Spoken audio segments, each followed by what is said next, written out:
Hello and welcome to the Wisden Cricket Weekly podcast. Before we start today's show, a word for our sponsors, VX3. VX3 are specialists in cricket kit, both on-field and off-field. Utilising their in-house design team, they can create your team an entirely bespoke cricket kit, including any colours, patterns, or incorporating any images you desire. That's good. Your on-field cricket kit can be entirely unique to your club. Not only that, but they have a huge range of off-field and training wear in stock where they can also add your club badge. Available in 20 colours, they'll have your cricket team's colours covered. Head to vx-3.com/pages/cricket to find out more. We'll leave a link to that in the description for this episode. But if your cricket club is looking for kit for the upcoming season for the winter ahead, head to VX3 for sure. England win by 20 runs to put themselves in a pretty strong position for semi-final qualification at the World Cup. I'm Yas Rana, and with me today to talk about that game and a bit more from the world of cricket this week is the managing editor of Wisden.com, Ben Gardner, and the editor-in-chief of Wisden Cricket Monthly, Phil Walker. Mark Butcher will be joining us down the line in 20 or so minutes.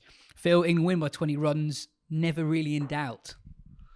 Well, I was with New Zealand halfway through. I may as well just get that out in the open anyway, because no doubt one of you two was going to mention it.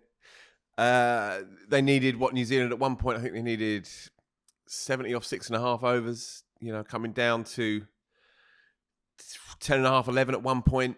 Glenn Phillips going berserk. Kane Williamson sort of sitting on his bat, but lurking. And Mark Wood bowled one of the great overs really in England's tournament history in this particular format. He came in, I think he went for 3. Picked up a wicket as Jimmy Neesham had just come in after Williamson had gone the previous over. I think it was the 16th over that Wood bowled, and it really was anyone's at that point. Neesham's obviously it's a big ball and goes quick as well. Right from the get go, he had 4 off his first ball, the previous over, and then Wood turned it around with a huge over. Really, 20 runs sounds relatively comfortable. It wasn't. It really wasn't. They'd only really won the game with maybe 2.5 overs out. Then you could begin to relax and settle in. They held their nerve very well, I thought, after an iffy middle England. And now the dust has settled. They can look to that Australia game. They will know exactly what permutations are required. No doubt you'll come to that in a bit. And I think when the dust does settle on this game, they can be pretty pleased overall with how they went about it, especially with the ball and especially from Buttler's perspective as well, right? Because it's been a long time coming, him inching out from the vast shadow of Owen Morgan. Owen Morgan's even there on the boundary, bestriding this team still, and his identity is obviously so wrapped up in this cricket team. But I thought Buttler showed some real spark this evening, and real balls as well, to open with Moeen Ali, just 2 men out on the leg side, to open with Moeen, and then to bring Rashid in, I think, for the 3rd over. I think it was Wokes went second, and then Rashid in for the 3rd over again. That shows real guts. There was one very short boundary at the Gabba as well, and they'd have been naturally targeting that. He had 1 off-break bowler and 1 leg break bowler in the first 18 deliveries of the innings against Finn Allen and Conway, who tend to climb into whoever it is. So I think Buttler can, and he also took a great catch and batted really well. So I think it's a personal triumph for Buttler, who's had a peculiarly quiet tournament up until now. And for all that you feel like they've been hanging in there, and perhaps somewhat jinxed as well by weathers and all kinds of permutations, I still have quite a good feeling about their prospects in this tournament, as I said a few days ago on this show. On Butler's stamp on this team, England for so long under Morgan almost were petrified of batting first, and now it's actually become England's strength over the last year. Butler seems to be more confident in how his team want to play. He had one balance for a few months in being bowling heavy, but now he's moved to batting heavy, and he's kind of making that work. With the all-rounders, they kind of have enough bowling options there, and that preference of batting first is just really coming to fore. There's one tweet I think Matt Roller put on Twitter today of the England scores and batting first this year are so good, and I think they've won 7 out of 8 under Butler batting first, or in the last year batting first. Yeah, and it suits this World Cup as well, where Dew has been much less of a factor compared to last year, when it was basically win the toss, chase, and actually quite often win the game, as you saw with Australia winning all their tosses and then winning the tournament. Not to do down that triumph at all, but there was it had more of an impact then than it did this time. And obviously, key to that is Buttler himself, who was brilliant with the bat today as well. Hit one absolutely ridiculous 6 off Trent Bolt, which was compared to as good as Kohli and Ralph. Well, people were saying it's not as good, but there were echoes of that shot. But I guess it's interesting in terms of batting first. If you were to quibble with England's performance at all, you would probably pick out 2 areas. There was before that bit where Phil rightly pointed out they regrouped brilliantly, and that's a massive tick in Jos Buttler's in his column. They lost their heads for about 5 or so overs, I think. So Moeen Ali spilled a chance, and when he spills that, and then Phillips hits 40 of the next 18. That was such a bad drop, by the way. It was, and could easily have been it for England. Yeah, it was.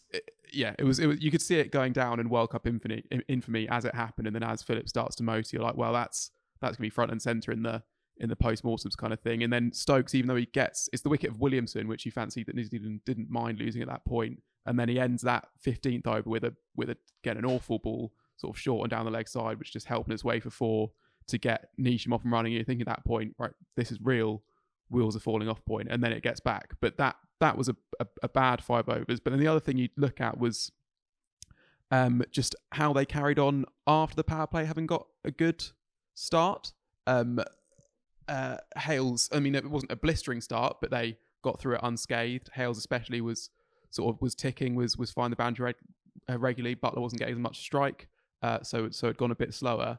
And then that was almost the period where that was the difference between them getting 180 and 200, I guess, because it was weird. It felt like they started quite well and they finished quite well, and yet at the halfway stage, people were saying like, what's going on with England's batting order? Why is it so weird? Why haven't they got as many as we thought? And they end up winning by 20. It's an odd sort of game where you can quibble with some things, but overall it sort of vindicates England's strategy because they could not be perfect. They can be off in bits and they can still win quite comfortably, I guess, because of, as you say, the depth of all-rounders they have.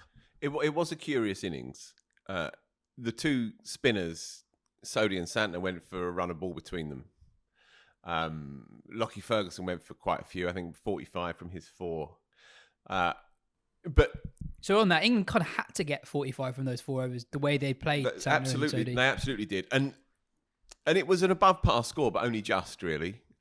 And they could have got a few more. I think if they'd this commitment to muscling it over the boundary is laudable up to a point, but I sometimes wonder if that kind of machismo overtakes them a little bit. And Livingston plays in his way. Brooke is still finding his feet. He plays in his way. There's a lot of similarities in their approach between. They're kind of interchangeable almost. And when you play in Australia, especially in early season pitches as well, which are a bit crabbier than you'd expect. I mean, this pitch at the Gabba here was a bit slower and a bit more tennis ball bounce than you'd expect in midsummer in Australia. And so it's a big ask. It's a big ask to clear the boundary when you're talking 85 yards, you know. And now, all right, Livingston did hit 190-something, 98 metres, I think it was. But then he was out trying to do the same thing very soon afterwards. And Brooke, again, all right, 6 from 3, people can say, all right, well, look at the strike rate right down the pipe. That's fair. But then as soon as you're out, somebody else has to come in and start again. You saw that Stokes, who's out of form, was struggling a little bit. And I just felt like the ego takes them over a little bit towards the back end of an innings. And on a big ground like that, having a bit more nous and picking the gaps and taking 2 pretty much every delivery and then climbing into the real wide one might be a slightly smarter way to go. Yeah, I guess I feel sorry for Brooke and Livingston a little bit, because when they have a start like that, the expectation is that they should be going at not just 10 and over, but 11, 12, 13 for the rest of the innings. So they feel like they should be hitting boundaries from ball 1. And there's a really interesting contrast between Livingston and Brooke on one side and Stokes on the other, where Stokes is open to the twos. He's a really clean ball striker, but he's actively looking to rotate the strike and find those gaps. And actually, when you get that wrong once or twice across 10 balls, that can really hit your end strike rate.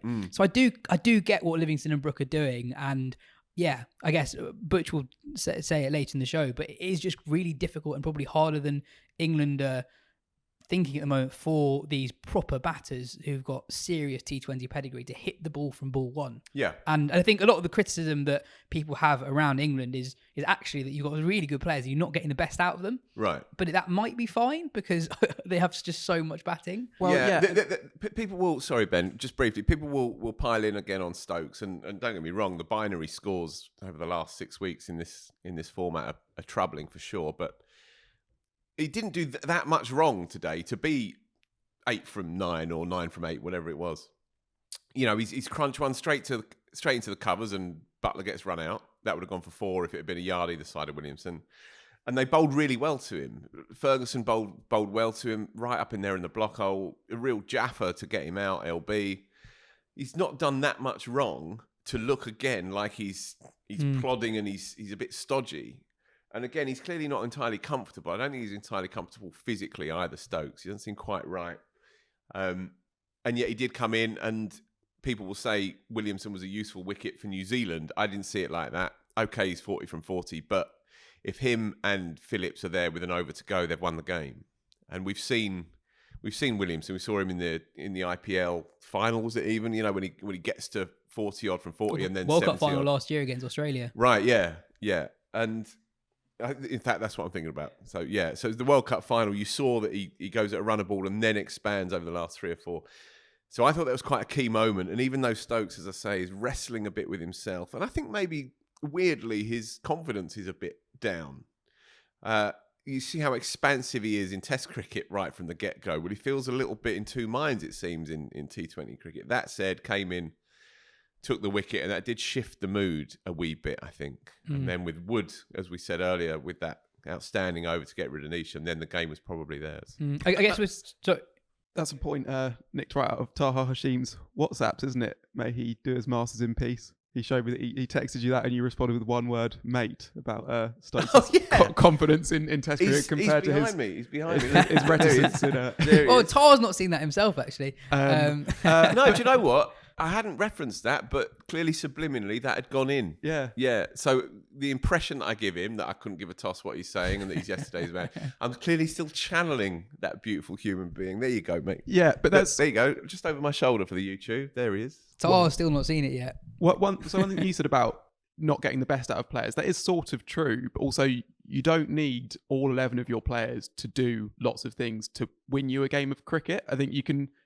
It's easy, and it's an easy thing to say, to look at England's scorecard and see Stokes bang at, at 7, was it? Milan at 8. Stokes at 6, Curran 7. That's Milan it, 8. yeah, and think like, well, that shows that England got their balance wrong if you're not getting the most out of those two. But I think that kind of misunderstands what England are doing. The other thing as well is that because they have so many all-rounders, and because, like, you know, Curran is in a team as a bowler, he's a brilliant bowler, but he can bat, you just end up like you just might not need some players sometimes. Stokes and Malan are in the team because if England lose an early wicket or two, they need players who can come out, fight fire, build an innings, lay the platform. They're kind of insurance for the openers. If the openers like bat through the first 10 overs, yeah, you don't need them. And that's fine because that's not what they're in the team to do. And it's good that England understand that, I think. I guess my gripe with that would be that do you need to have that double insurance when Hales and Buttler, though brilliant T20 openers, aren't actually going for it from ball one? Well, I think that's fair, and you can possibly question. And ball one is a difficult thing to do, but especially going for it when you've got that platform laid. That's fair. It's not as if they're batting with the depth in mind as they were in Pakistan. I think mentioned him already in the pod, but Matt Roller referenced in a piece in that Pakistan series that England were like a really good relay team. They're passing the baton from one guy to another and the guy just sprinting from ball one. It doesn't feel like the batting lineup is quite as in sync as it was a month or so ago. Yeah, that's true. But then I think it's almost like they're more insured against a collapse now. So I guess the question as well, because they have all the all-rounders, it's not like England is short in any one area. You could say, if you leave out Malan in particular because Stokes offers with the ball, you could bring in a bowler, but do England need a bowler? I would argue they probably don't at this point. I mean, Moeen bowled one over today, didn't he? Yeah, exactly. You could bring in Phil Salt, but again, like at the moment, the those down the order aren't getting much time to bat anyway, so it's not as if he's going to come in and do loads there. So I kind of understand what they're doing. I do think it's fair to say they could go, but then even when you drill down into it, like this is getting quite granular at this point, but going from after the power play, They score 10 in the 7th over, which is sort of fine. And then they do have 2 quiet overs there. They score 3 and 6 of the next 2 overs, and then 10 off the next over. So it's like you're getting 2 quiet overs, which is 12 balls. You miss time a few, you feel like you've sort of lost a little bit of rhythm. That just kind of can happen. I don't think Buttler and Hales' lack of intent is going to be the reason that England lose a World Cup. They are going to be trying to score quickly. So it was a slightly odd innings and a slightly odd day, but I think in a way it vindicated England's strategy because they were able to bat that deep even when you promote some people, they get out cheaply. They still had ended it with Malan running a 3 off the last ball. And I have no issue with it personally. I can see if you're arguing the toss, possibly having a look at Phil Salt, but for me, I don't really see the value in it because there is so much power down the order that if you do get off to a good start, as we saw today, if you do it right, Livingston was at 4, Brooke was at 5, Stokes moved down, Malan was forgotten about. That makes sense. There's logic to that. Moeen didn't work at 3, but they brought him on against the spinners. Didn't quite work, but it made sense. For me, my understanding of Malan's role in this team is that moment when you're up against, say, Pakistan or India under lights and Bhuvi swinging it miles, and you're chasing 135-40 on a dirty pitch, on a used track, and it's all pressure. And it's not about your run rate. It's about, can you consolidate for that first 6, 7, 8 overs? And that, to me, is where he comes into his own. That's my understanding of Malan in this team, in this tournament. And if he has no kind of tournament and barely gets a hit, then so be it. But if you get into a semi-final and it's as I describe, then you want a player like him, I think, at 3. And then you can work around that kind of solidity. Weirdly, I think that, I think the team is probably right given the squad England have, but the current double insurance of Stokes and Malan might have already cost England their semi-final place. England we'll get to permutations later, but if England don't qualify for the semi-finals, it will be because they lost against Ireland and didn't beat Afghanistan by that much when they bowled them out for 120. That's fair. And in the Ireland game, again, I don't think it's a failure of team selection. I think it's a failure of in-game tactics again, though. Like, they should have been flexible as they were here and promoted Moeen, recognising that DLS values wickets the same, if you know what I mean. So it does. Yeah. So actually, you want the guys who are going to see you home. You want to get ahead of the rate and then have the guys who you can rely on not to get out to come in. So it's not a team selection thing. That was a tactical thing. And it's fair to criticise those two for how they played in that game as well, I guess. Been a bit critical on England, so we're going to move to a positive. I thought towards the end of that game, when it was getting a bit nervous with 5 overs to go, Sam Curran was so good. And it reminded me of England in the 2019 World Cup when they won it, games like the India one where they were just very professional towards the end. Sam Curran is totally essential to this England team now. He's the guy at the death with the ball. He bowls difficult overs, even his over in the power play today where he got the wicket of Finn Allen. He's bowling the 5th over. That's kind of an over that teams tend to attack, trusted with 2 at the end. He's the man really for England. Natural 6-hitter. Batting. Launch one today. Him at 7 or 8, lurking in that order, you've always got a chance. Good hands, took an important catch, and has been entrusted with this important gig. He always bowls the last 2, it seems. He always bowls 17 and 19, or even 18 and 20. And you can only do that if you completely back yourself. And it's not just about skills, although obviously that's crucial. But it's having the chutzpah, if you like, to know when to use them and to back yourself in that do or die moment. And he's proved himself already in this side. But this is, you forget, because he still looks like a child, and because he's almost routinely underestimated, you forget he's a storied cricketer. This lad, he's had 4 IPLs probably behind him now. He's batted 3 and opened the bowling for Chennai. And this bloke has been around the block now. So it shouldn't really surprise us that Buttler backs him to do this.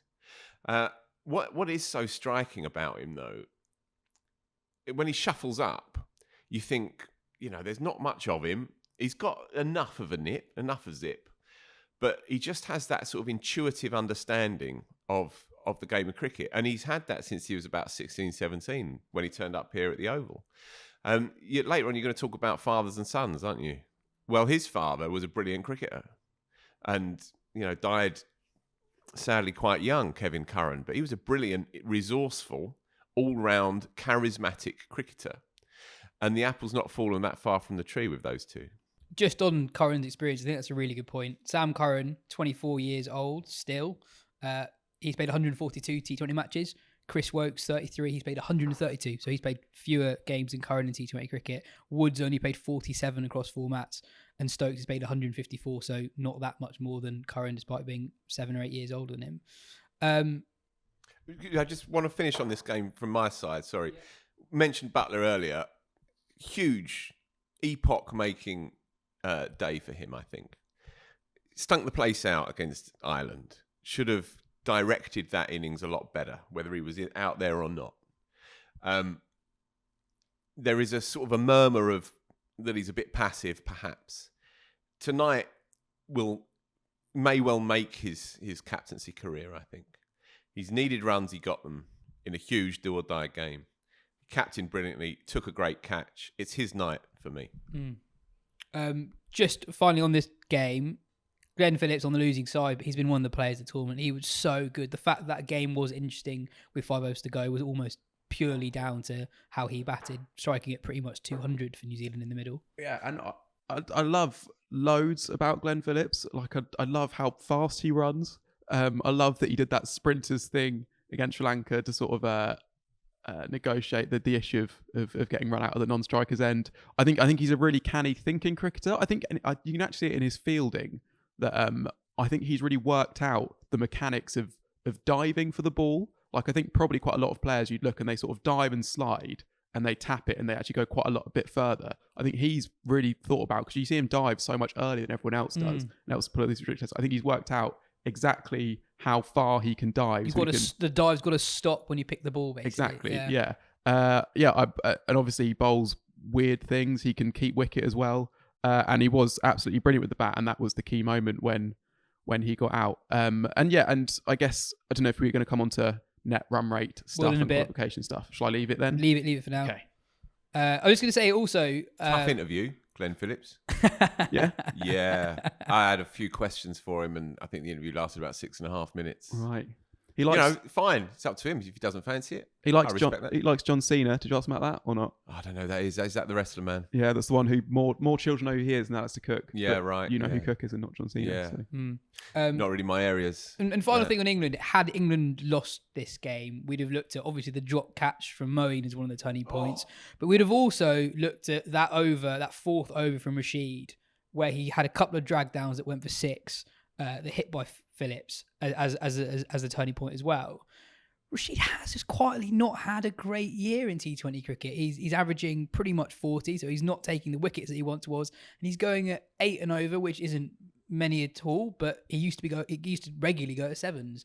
I guess that's just an area that England are just not quite as strong at and don't have as well covered as they did a year or so ago. Yeah, the stats do bear that out. I didn't think he bowled badly at all today. I thought he was a little bit unlucky. Phillips is seeing it great. He hit 60 ball 100, didn't he? Two or 3 days ago. There was one drag down. The other one was a nicely pitched leg break, and he just climbed into it.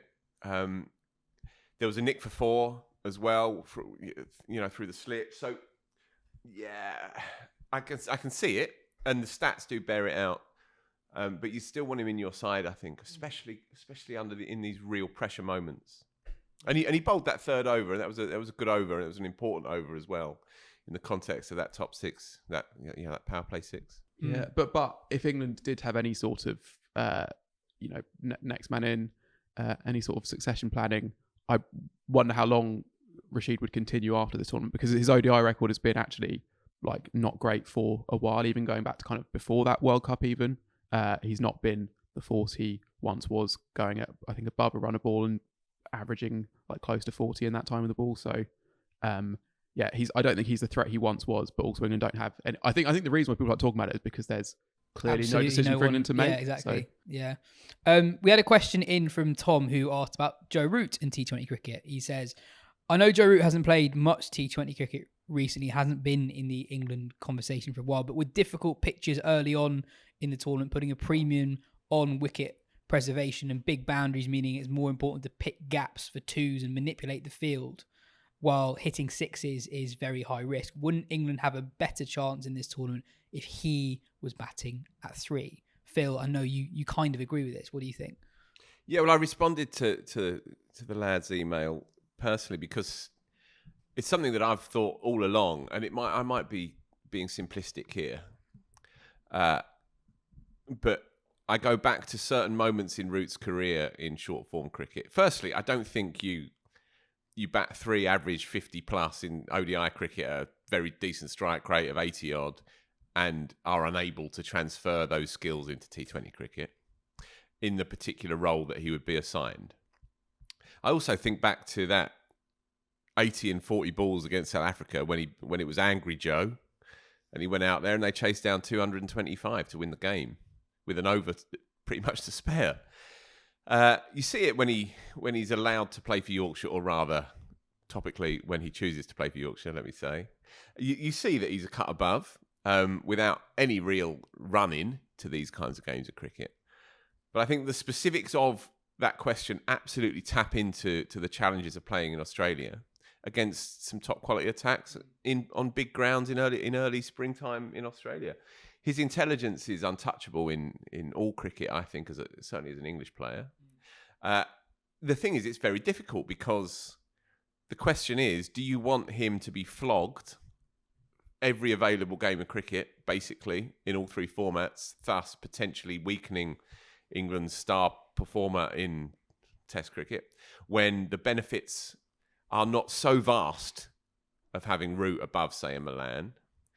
Or do you say every game is just as important as the next, and he's Joe, so we get him in there? I think if he wasn't playing Test cricket, then I think he would be a lot closer to that side. But they take a view on that, and I can get it and I can understand it. But come the big tournaments, the real big tournaments, and look, it would be really harsh on Malan if they were to say thanks but no thanks.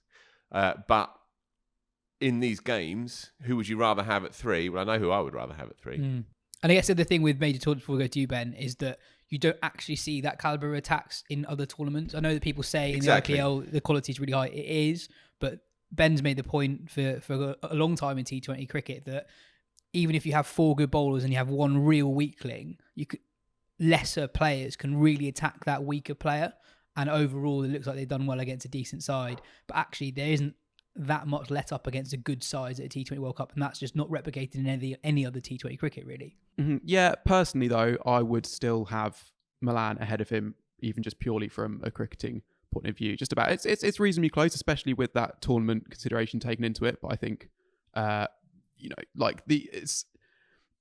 you see it with other players. You know, Steve Smith doesn't get into Australia's team despite being a brilliant Test batter. Kane Williamson, I know. You know, he performs a role. They're in that reductive team. Comparisons, though. They're not. I mean, they are. You know, Root's a more expansive player than Williamson, and he's a more inventive player than Williamson. Sure, but Williamson fits into that New Zealand team because they don't really bat below 7, whereas England bat so. And I think it basically comes down to Root v Malan, and I think Malan just offers you slightly more. That innings against Africa, it was good. It was also 6.5 years ago.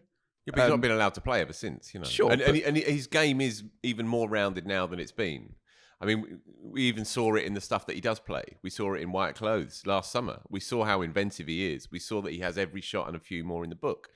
I mean, he's reverse scooping good bowlers over the slips for 6 in the first 10 minutes of a fourth morning in a Test match.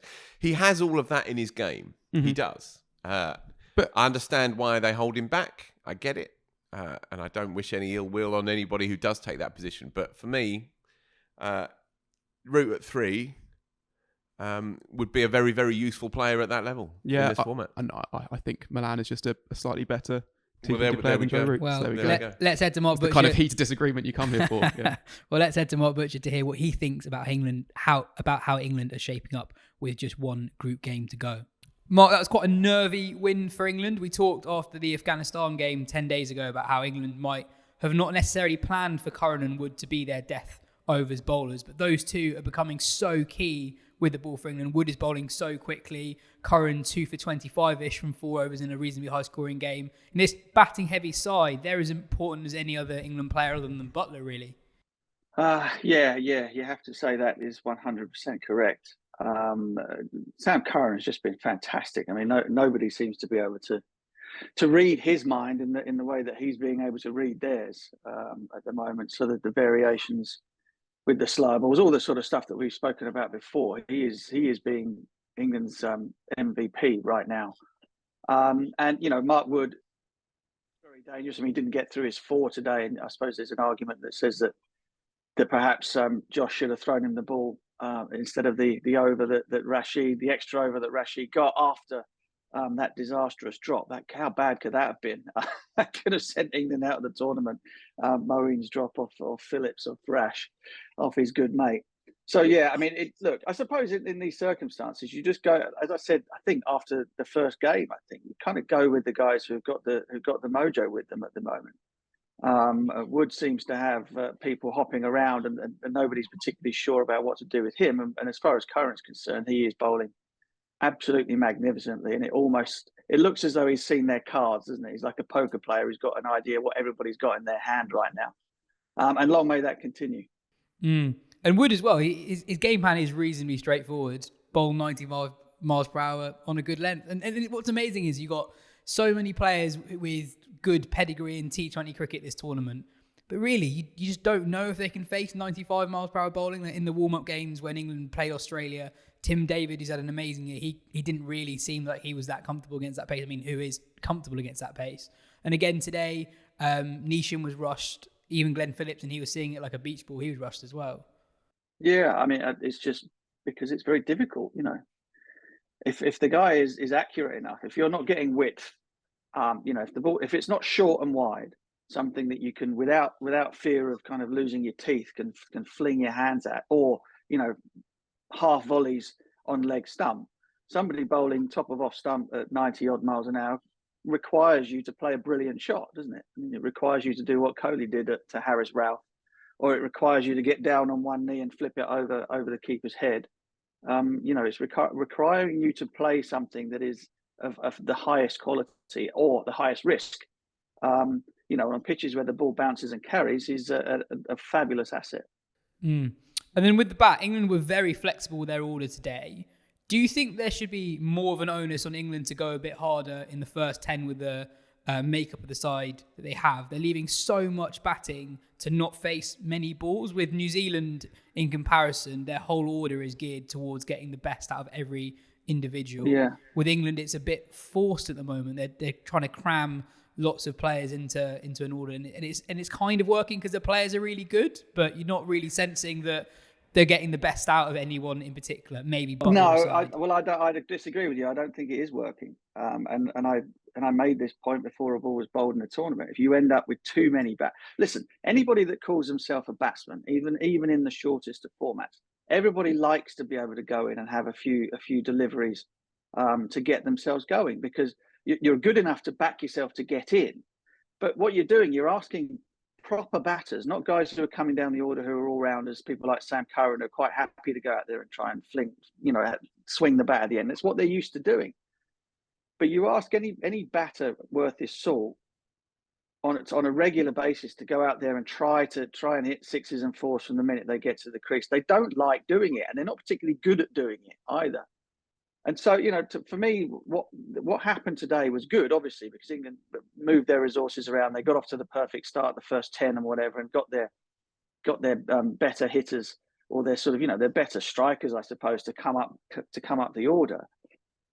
But what it illustrates was if Dewald Malan isn't going to bat if you get off to a good start, and if Ben Stokes is going to end up batting down at whatever 6 or 7, then one of them shouldn't be playing, right? I mean, it's as simple as that. You shouldn't be picking a side based on something on the worst case scenario. You can go, listen, if we need everybody to be able to have their chance to get themselves in, and we back them all to be able to make 50s, 60s, and some of them are capable of making hundreds from 9, 10 overs out.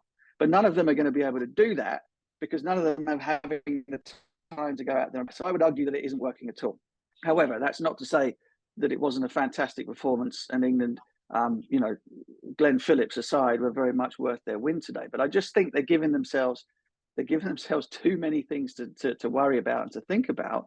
And England teams have never been shy of moving the batting order around. This is not something, oh wow, look at what they did.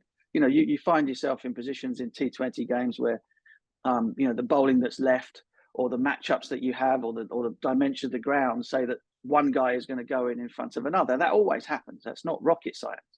But England are having to do it all of the time because they find themselves with too many players, too many batters. And on the evidence of today, you would say, I think at the beginning, again, before a ball was bowled, I said one of the three left-handers ought to probably miss out, allowing England to bring in another specialist bowler. They would still have the resources they need. They had the resources they needed in Pakistan and that 7-match series, and they still would have done today. And so for me, Moeen Ali plays, and so it was between Stokes and Malan. Now Malan batted for one delivery, and he doesn't bowl, and he doesn't field in any of the hot spots. So at the moment, you look at it and go, out of the two that you think are surplus to requirements, Dewald Malan is the one. And that I don't think that has changed. Nothing that's happened in the tournament so far has made me think that line of thinking is incorrect. It's interesting because in the last World Cup, when they lost to New Zealand in the semi-final, they played the extra batter. Sam Billings was down to bat at 7, and I don't think he came in, so he essentially TFC'd. And then in Butler's first few months as captain, he preferred to have a bowling heavy side rather than a batting heavy side. So I guess it all comes back to Stokes and his reintroduction to the team. They have changed the dynamic of the side to fit him in, and we can disagree or agree on whether it's working at the moment, but I don't think it worked today. I really don't, because and I go back to the very beginning of what I said there, is that England only made 50 in the last 5 overs, 54 I think in the last 5, and they had all of that batting to come. But as I said, they're all batters. They're all batters. They're all people who regard themselves as proper players, and all proper players would prefer to have the luxury of maybe 3, 4, 5 deliveries to kind of work out what's going on out there before they come in and have to go large, and then they're all capable of doing it. However, in the situation they're finding themselves at the moment, because there is so little time left as they get to the crease, none of them have the chance to do that, and therefore they're not as good, they're not as effective as players as they might be. And New Zealand got out of jail. England should have made 190 probably today, but in the end, those guys weren't able to come off at the back end of the thing. But look, it doesn't matter. They will without any question go in with probably the same side in the next. Although it might have given them pause for thought today, and Dewald Malan might find himself out of it. Give them a chance to bring Chris Jordan in, give themselves yet another option with the ball. Somebody who's a brilliant fielder, somebody who's also no slouch with the bat. They've still got 10 batters in the side. And it just what it might do is just gives those batters coming in at numbers 4, 5, and 6. It might give them a little bit more time to do their thing, as opposed to coming in the sloggers positions and not really knowing what to do there. There's no way England will actually do this, but I kind of wonder if Phil Salt would have suited this England middle order more than Alex Hales does, just because he's someone who goes for it properly hard from over one.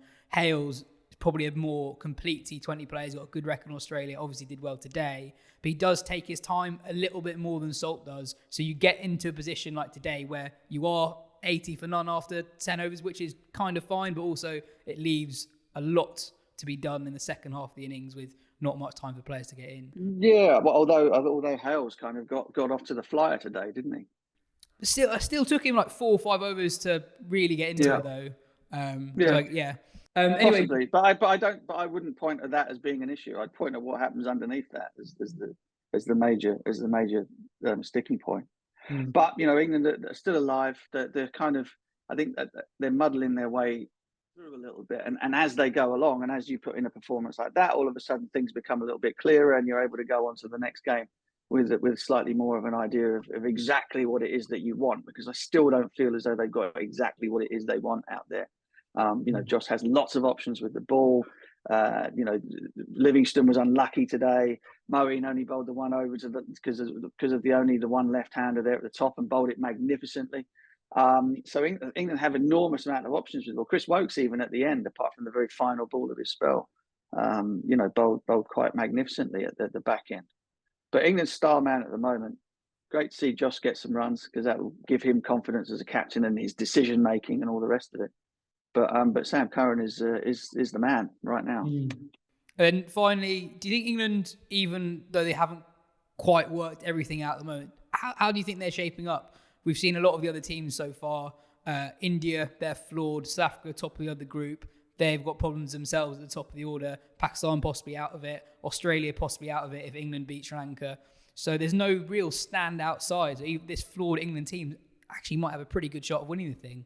Well, I've thought that from the start, just simply because they got so many players who are capable of doing extraordinary things. I just think at the moment they're not quite giving them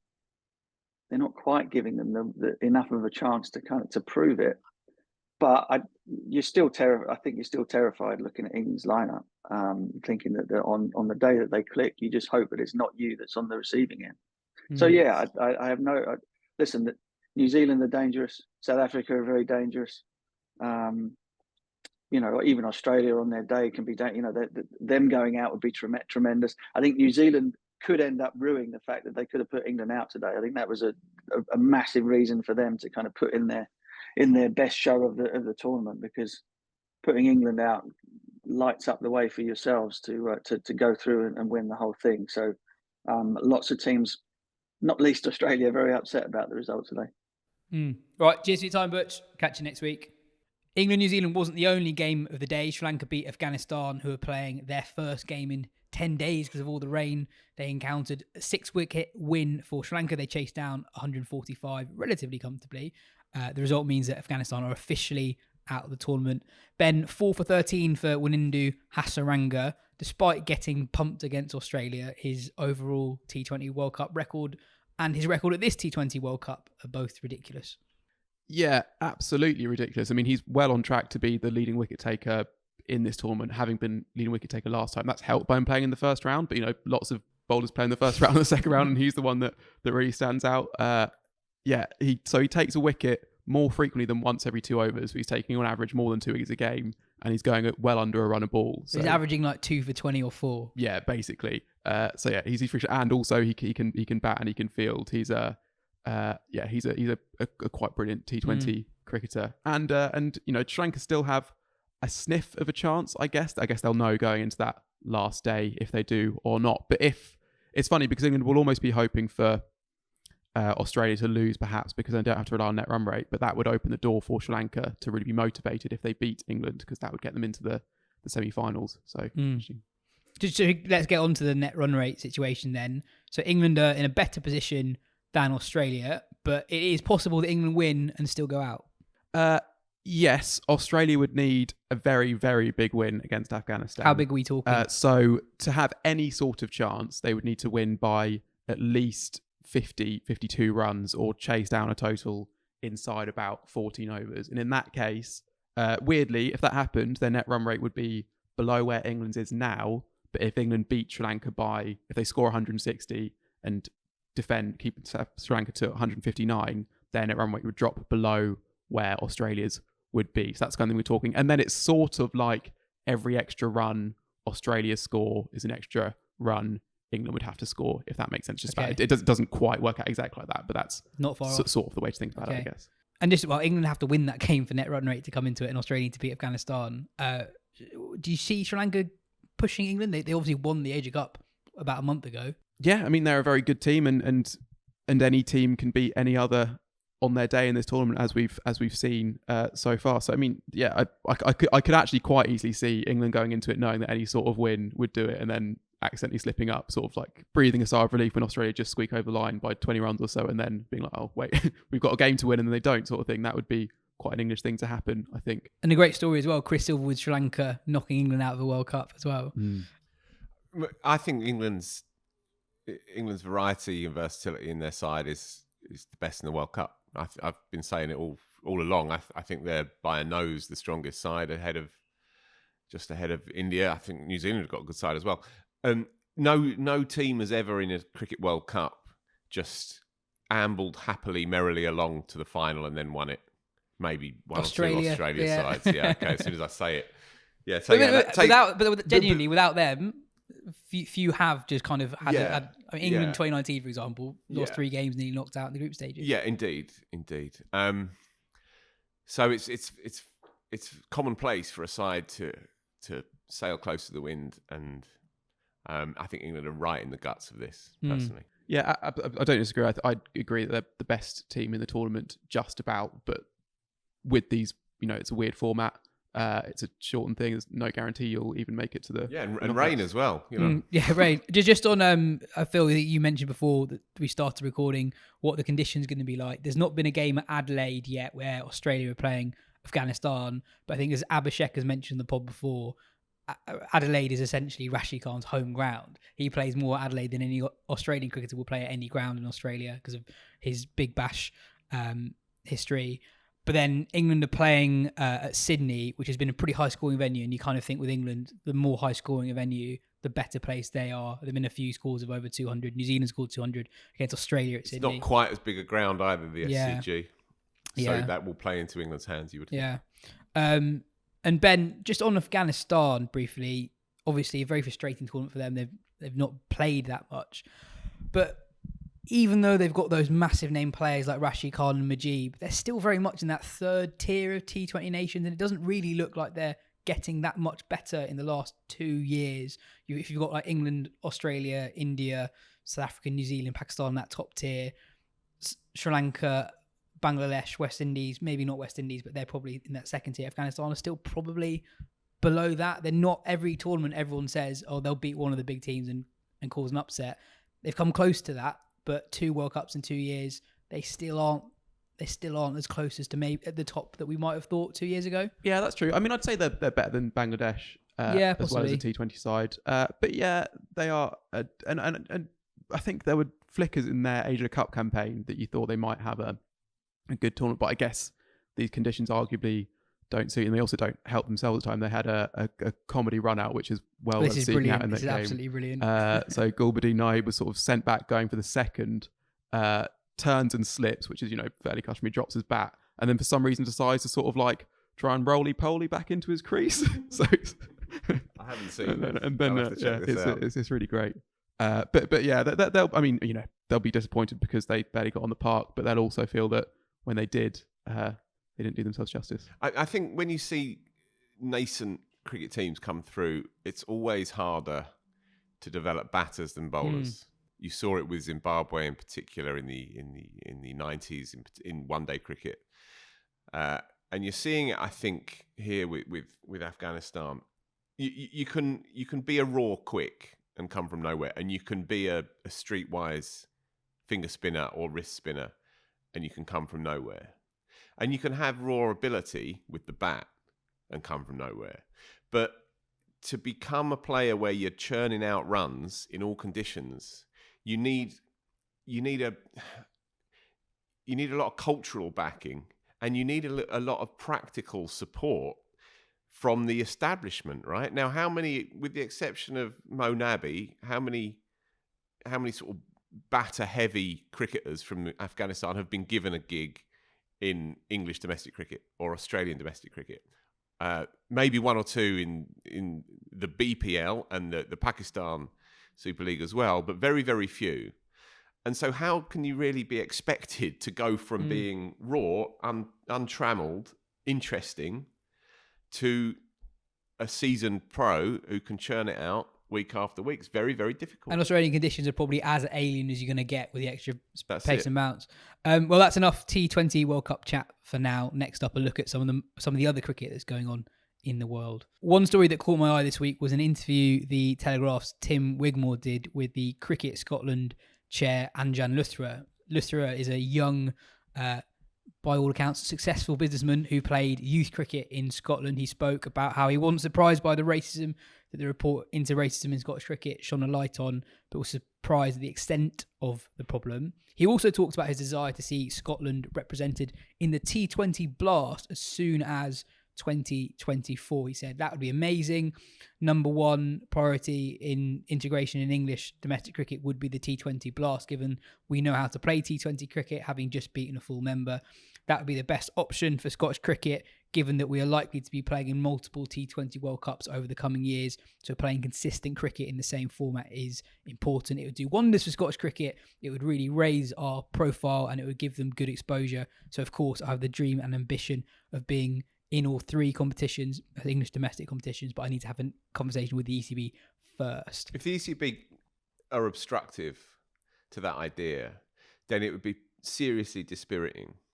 I think that there is that standoffish relationship between the ECB and the Scottish authorities and the Irish authorities as well. But the ECB needs to see itself as the glue that binds these offshoot areas of UK cricket and British cricket and bring them in as much as possible. It's a really, really good idea. It's a staring you in the face good idea, I think. And it would give the punters in Scotland, who may or may not have a developing relationship with the game, it would give them something to really get their teeth into. And obviously for the emergent players, it would be great to be able to play on that kind of stage. It's an obvious win for me. Yeah, I think it's a good idea. I think it's there's definitely an audience there in Scotland. I think there are more people who are into cricket in Scotland than people in England think. So in terms of getting fans through the gates and stuff like that, that's absolutely fine. Not worried about that.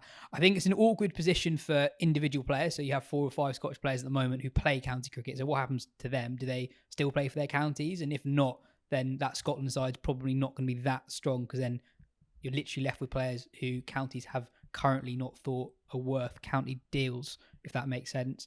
And then if you're being really ambitious as Scotland, does this potentially undermine your progress? If you've just beaten West Indies, for example, and you beat Bangladesh last year, right, playing a Grace Road, whatever, is that really the next step in your progression as a country? So on a certain level, Scotland against Derbyshire doesn't sound right.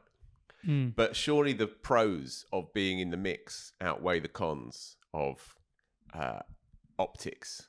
Perhaps you would, I don't know. Perhaps it's the Edinburgh somethings. I don't know. For me, the middle ground would be a Scottish team in the 100. I think that would be quite fun. Then you could call it the Edinburgh Academicals. Yeah, exactly. Yeah. I guess the other thing as well, I don't know if there were a choice between that Scotland participation in county cricket or a annual 4 nations tournament between Ireland, England, Scotland, Netherlands, which would be better, which would be a better TV product, which would be better for development. I don't know, but I could imagine. It's hard to see them being able to have both, I guess. Although neither seem that likely right now. So. Yeah, I guess the context of that is that Scotland only played 2 T20Is between World Cups. Right. So the problem is they're just not playing cricket. So if you're not one of those guys who's got a county contract, what is the cricket you're playing? It's essentially club cricket. Yeah, and that needs to be addressed. You've seen they're too good a side to be treated like an addendum, like a club side. Yeah, and just one thing, just because if they are looking to pursue full membership and are comparing themselves to the Ireland model, I suppose. Ireland, I think there were fears when they took on full membership, which meant that it was harder for their players to get county contracts, that would hamper the development of some of their players. And that might have been true for a couple of years, but you're now seeing players who are just products of Irish domestic cricket, the likes of Lorcan Tucker, Terry Tector, Josh Little. These aren't guys who have played a huge amount of county cricket to sort of cut their teeth. These are guys that are maybe taking a little bit of time to get to it, but they're not at all unable to adapt to international cricket. So. Elsewhere, India named loads of squads yesterday for upcoming white ball series against New Zealand and Bangladesh, and the test series against Bangladesh as well. We're on a diet of T20s at the moment, but we've got a bumper month of tests coming up soon. So England, Pakistan, India, Bangladesh, West Indies, Australia, South Africa, and a Zimbabwe, Afghanistan test. I think Pakistan plays New Zealand straight after the England-Pakistan series as well. So there's absolutely loads. Ben, on the India squad, the most eye-catching omission from all of the squads was that of Prithvi Shaw. With the amount of cricket India play, pretty much everyone who does all right in the IPL gets in some kind of squad, except for Shaw. Can you explain just how weird it is that he just doesn't get a gig at all for India? Yeah, well, it's baffling from loads of points of view because, look, you might get a guy who has these sorts of numbers that he has, which we'll come on to, but it sort of hasn't been seen as a prospect. They want him to, go and prove himself for as long as possible. But Shaw, all the way up, was seen as the next big thing. At one stage, he was the next Sachin. At the age of 14, he hits this quintuple century in schools cricket that overtakes the record that Sachin has. Test 118. Exactly. He captains India to an under-19 World Cup title, in which he is brilliant. A Test 118, and then he's only played 6 times in international cricket, and he's now nearly 23. Which it's not. He's not as if he's too old to come again, but it's just, and it's not even as if he's done badly in that time. And 100 on, was it Test debut or on his second Test? He was good in that New Zealand series that India lost. Plays 1 Test in Australia. Hasn't been seen again in Test cricket. In ODIs, he's batted 6 times. The average is just over 30, striking at nearly 115. That's good, and his domestic numbers are absolutely absurd. In first class cricket, he's averaging 50, striking at 83. In list A cricket, he's averaging 56, striking at 125. And 56 and 125. Yeah. Okay. And he's got a double 100 in list A cricket. He's phenomenal. And in T20 cricket, he's basically the only India opener who bats in that sort of aggressive ball one taking on approach that would really fit in with that current method play they've got. He averages in the last season about 30 in the IPL, but it's striking like 155. He absolutely dominates the power play in a way that I actually think would really benefit Rohit Sharma to bat alongside, because he does like to take a bit more time. I mean, he's got hold of India's new approach of attacking from ball one, but it doesn't quite suit him, and that would really suit them. And you look at, they've picked not to single someone out, but someone like Rajat Patidar, who's 29, averages less than 35 in list day cricket. How are you picking this guy ahead of Prithvi Shaw? It's absolutely baffling. I just don't understand it. Yeah, I guess it's interesting that they just pick so many players in their squads. I was looking up the other day, what's the most number of players a country has picked across formats in 1 year? So I thought India this year might be up there. And they've 40 people to play for the Indian men's side this year. England this year. You've looked all this up, haven't you? England, 49 people have played for the England men's side this year. 49 in 2022. 2022, yeah, which is more than the 2 more COVID years. But the record, Ben, you looked up, was West Indies. Oh yeah, like 6 years ago. In Yeah, 2016, 55 players. Which is pretty Someone's good got to going. do it. Yes. And on I think I've realised why that was actually. I think they must have toured Pakistan that year. And so lots of players chose to sit That was out when they of took that tour. their B team. So that's why that happened. And I Floyd think. Reefer was the skipper. No, I think that's another. No, sorry, that was like 2009-ish. Yeah, that was when there was What year did you say it was? 2016, I think. Oh, okay. That was when there were the strikes, effectively. Yeah. Gotcha. And on West Indies, Tagenarine Chanderpaul, the 26-year-old son of Shivnarine, has been called up to the West Indies Test squad for the first time for their tour of Australia that's coming up soon. He averages about 35 with a bat in first-class cricket, but recently has done really, really well. He averages something ridiculous, like 150 in first-class cricket this year. I was kind of thinking of who are the great standout father-son duos in international cricket. The best I've got is Hanif and Shoaib Mohammed. Both of them played loads for Pakistan and doing really well, both averaging more than 40 to the bat. I met Shoaib Mohammed once as an 11-year-old. Yeah? Yeah. What was Him the and 2 other context? Pakistani tour members of the tour party were guests of a rich teammate of mine whose father was a Harley Street doctor and friend to the stars. And we had our end of season do. And 3 Pakistani players in their Pakistani blazers turned up in the back garden to present us with our awards. And one of them was Shoaib Mohammed. That's a good one. The Amarnath, father-son, Lala Amarnath, first ever 100 for India in Test cricket. And his boy Mahinder Amarnath, who had a really interesting story. I was reading about him a few days ago, weirdly enough, for the magazine.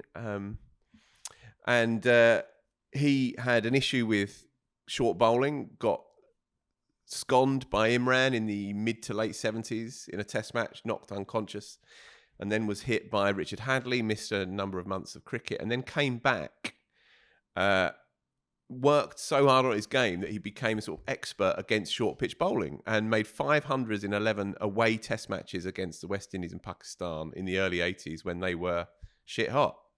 And he became India's most courageous, trailblazing batter.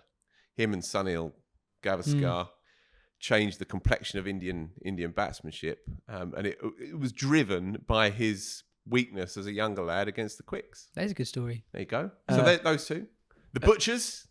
Get him in. Sean and Peter Pollock.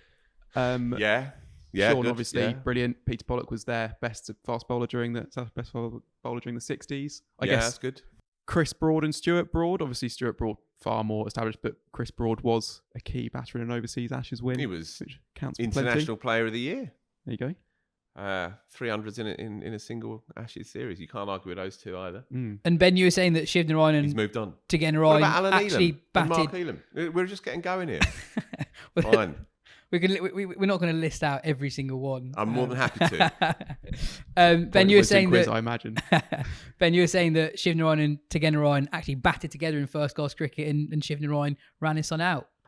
Yes. Well, I was actually going to work out if they had batted together in first cricket, if they just played together. But in a List A game, List A. They batted together, and Shivnarine nails a straight drive, which flicks the bowler on the way through to the non-strikers end stumps and runs out his son, which is brutal. Brilliant. Excellent. That is brilliant. I didn't know that. And finally, we've not really done moments of the week this week, but mine would be the Dewald Brevis knock yesterday, one of the great T20 innings. Ben, we watched it in the office. Tell us about it. Well, it's your moment of the week, but it's one of those where you're just sort of flicking through the scorecards on Cricket. I don't know if other people are doing this, but and something catches your eye, and it was when he was just past 100 off 35 balls, and he had ages left, and that Chris Gale's record of 175 as the highest ever T20 score was very much in danger. He was starved with a strike a bit towards the end, but ended up 13 runs short. A very, very good effort. He was caught 3 balls in a row. He was caught off a no ball, caught off a free hit, and then actually out. Yeah. But yeah, I mean, you can see. I mean, obviously we've seen hints of it. I mean, I think 5-6 is an IPL over that brilliant under-19 World Cup campaign, and this, this isn't the new South Africa T20 competition. It's worth saying this is the lower level, I guess, the equivalent of the Blast, sort of, but with fewer overseas players.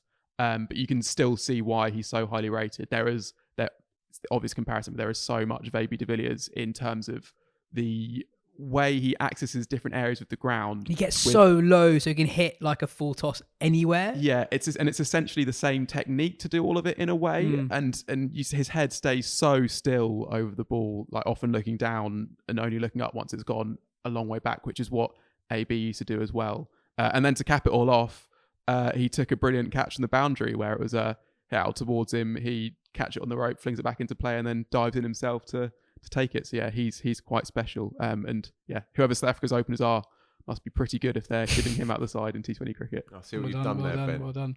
Anyway, that is all we have time for today. Cheers, Phil. Cheers, Ben. Thanks for listening, folks. If you've enjoyed the show, please do leave us a review on Spotify or the podcast app. We'll be back tomorrow for our latest daily show.